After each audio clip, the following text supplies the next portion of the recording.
नमस्कार दोस्तों, एक बार फिर से आपका स्वागत है आपके अपने यूट्यूब चैनल दधिपति संस्कृत एजुकेशन में। दोस्तों, रीट के इस समय मॉडल प्रश्न पत्रों पर हम चर्चा कर रहे हैं और सामाजिक विज्ञान का ये दूसरा मॉडल प्रश्न पत्र है। और इससे पहले आपने शिक्षण विद्या, संस्कृत और शिक्षा मनोविज्ञान के जो लगभग 15 से 20 जो वीडियो हैं, बहुत ही महत्वपूर्ण प्रश्नों का उसमें समावेश किया गया है। यदि वो वीडियो आपने अभी तक नहीं देखे तो आप हमारे चैनल की प्लेलिस्ट में जाकर के उनको देख सकते हैं। दोस्तों, वीडियो को लाइक ज़रूर से कर दीजिए। शुरू करते हैं आज का ये वीडियो। इसमें 20 प्रश्न हैं और 20 में से आपके कितने सही होते हैं आप ज़रूर से कमेंट बॉक्स में कमेंट कीजिए। पहला प्रश्न, भारत में बंदरगाह वाला नगर कौन सा है? भारत में बंदरगाह वाला नगर कौन सा है? धारवाड़, हुबली, मंगलोर या बेंगलोर? तो कौन सा है भारत में बंदरगाह वाला नगर? मंगलोर। दूसरा प्रश्न, निम्न में से दक्षिण भारत की सबसे लंबी नदी कौन सी है? गोदावरी, कृष्णा, कावेरी या इन तीनों में से कोई नहीं? तो कौन सी है? गोदावरी नदी दक्षिण भारत की सबसे लंबी नदी के रूप में जानी जाती है। चैनल अभी तक आपने सब्सक्राइब नहीं किया है तो सब्सक्राइब कर ले इस वीडियो के अंत में, ताकि आने वाले वीडियो जो है उसका नोटिफिकेशन आपको मिलता रहे, इसलिए बेल आइकन भी जरूर प्रेस करें। तीसरा प्रश्न, जहां पूर्वी घाट और पश्चिमी घाट मिलते हैं, जहां पूर्वी घाट और पश्चिमी घाट मिलते हैं, वहां कौन सी पहाड़ियां अवस्थित है? अन्नामेल की पहाड़ियां, नीलगिरी की पहाड़ियां, कोडाडम की पहाड़ियां या सेवराय की पहाड़ियां? तो कौन सी पहाड़ियां वहां पर पूर्वी और पश्चिमी घाट जहां मिलते हैं वहां कौन सी पहाड़ियां हैं? नीलगिरी की पहाड़ियां।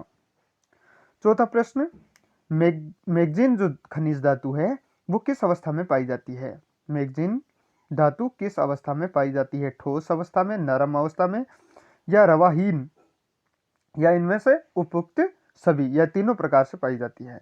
तो ये ठोस, नरम और रवाहीन, इन तीनों प्रकार में मैग्नीज धातु पाई जाती है। दोस्तों, पांचवा प्रश्न, न्यूनतम जनसंख्या घनत्व वाला केंद्र शासित प्रदेश कौन सा है?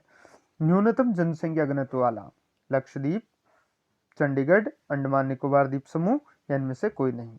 तो अंडमान निकोबार द्वीप समूह है जो न्यूनतम जनसंख्या केंद्र वाला राज्य है। छठा प्रश्न, नर्मदा नदी पर कौन सा बांध नहीं बना हुआ है? उस बांध को हमें चयन करना है जो नर्मदा नदी पर बांध नहीं बना हुआ है। बरगी, गांधी सागर, ओंकेश्वर या इंदिरा सागर? तो गांधी सागर जो बांध है वो नर्मदा नदी पर नहीं बना हुआ है। बुंदेलखंड पठार। दोस्तों, वीडियो आपको कैसा लग रहा है जरूर से कमेंट बॉक्स में कमेंट करें। 20 में से आपके कितने प्रश्न सही हुए ये भी आप कमेंट बॉक्स में कमेंट करें। बुंदेलखंड का पठार की सबसे ऊंची चोटी कौन सी है? बुंदेलखंड के पठार की सबसे ऊंची चोटी सिद्ध बाबा, महादेव, शिगार या धूपगढ़? तो कौन सी है? सिद्ध बाबा। सिद्ध बाबा बुंदेलखंड पठार की सबसे ऊंची चोटी है। आठवां प्रश्न, भारत की सबसे कम सीमा रेखा किस देश से लगती है? भारत की सबसे कम सीमा रेखा किस देश से लगती है? नेपाल से, तिब्बत से, अफगानिस्तान से या भूटान से? तो किससे लगती है? अफगानिस्तान से। इसको आप ऐसे याद रख सकते हैं, बचपन में MBA। बांग्लादेश, चीन, पाकिस्तान, नेपाल, म्यांमार, भूटान और अफगानिस्तान। बचपन में MBA।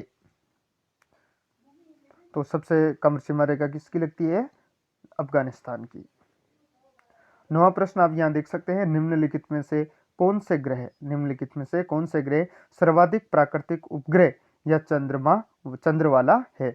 सर्वाधिक प्राकृतिक उपग्रह किस ग्रह के हैं? मंगल के, शनि के, शुक्र के या बृहस्पति के? तो सर्वाधिक प्राकृतिक उपग्रह किसके हैं? बृहस्पति के हैं।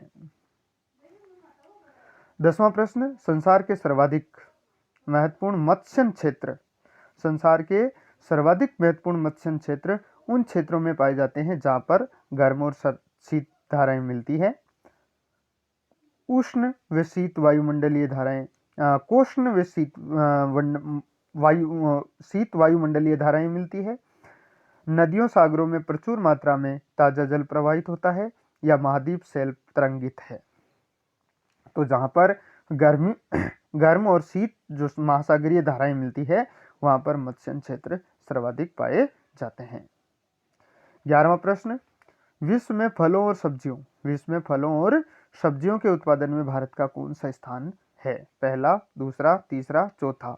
तो कौन सा स्थान है? फलों और सब्जियों में दूसरा स्थान है। 12वां प्रश्न, स्टेट ऑफ फॉरेस्ट यानी वनों की दशा 2014 के अनुसार निम्न में से किन राज्यों में वनों का प्रतिशत सर्वाधिक है? ओडिशा, झारखंड, मिजोरम या मेघालय? तो किसमें है? मिजोरम में 2014 के अनुसार सर्वाधिक वनों का प्रतिशत है। 13वां प्रश्न, साइलोमेलिन व ब्रोनाइट किस खनिज की मुख्य अयस्क है? साइलोमेलिन और ब्रोनाइट जो है वो किस खनिज का अयस्क है? लोहे का, मैग्नीज का, यूरेनियम का या चांदी का? तो किसका है? मैग्नीज का मुख्य अयस्क है साइलोमेलिन और ब्रोनाइट। 14वां प्रश्न, भूरी क्रांति का संबंध है दूध उत्पादन से, ऊन उत्पादन से, इन दोनों से या खाद्यान्न संस्करण से? तो भूरी क्रांति का संबंध किससे है? खाद्यान्न संस्करण से है। 15वां देख सकते हैं, निम्नलिखित में से कौन सा एक युग्म सुमेलित नहीं है? रेलवे जोन मुख्यालय उत्तर पूर्वी गोरखपुर, पूर्वी कोलकाता, दक्षिण पूर्वी भुवनेश्वर या दक्षिण पूर्वी मध्य रेलवे बिलासपुर? तो जो भुवनेश्वर है वो दक्षिण पूर्व में स्थित नहीं है। 16वां प्रश्न, भारत में रबी की प्रमुख फसल कौन सी है? भारत में रबी की प्रमुख फसल कौन सी है? दाल, जौ, चावल या गेहूं? तो प्रमुख फसल की बात कर रहा है। वैसे दालें रबी में भी आती है और खरीफ में भी आती है, लेकिन प्रमुख फसल जो है वो गेहूं है। 17वां प्रश्न, जैविक डीजल का सबसे बड़ा उत्पादक कौन है? सबसे बड़ा उत्पादक जैविक डीजल का? अमेरिका, यूरोपीय संघ, ब्राजील, चीन? तो कौन है? यूरोपीय संघ जो है वो जैविक डीजल का सबसे बड़ा उत्पादक है। दोस्तों वीडियो आपको कैसा लग रहा है जरूर से कमेंट बॉक्स में कमेंट करें और 20 में से आपके कितने प्रश्न सही हुए ये भी आप कमेंट में कमेंट करें। राजीव गांधी राष्ट्रीय युवा विकास संस्थान कौन से राज्य में स्थित है? तमिलनाडु, कर्नाटक, हिमाचल प्रदेश, उत्तराखंड? तो राजीव गांधी राष्ट्रीय युवा विकास संस्थान जो है वो तमिलनाडु में स्थित है।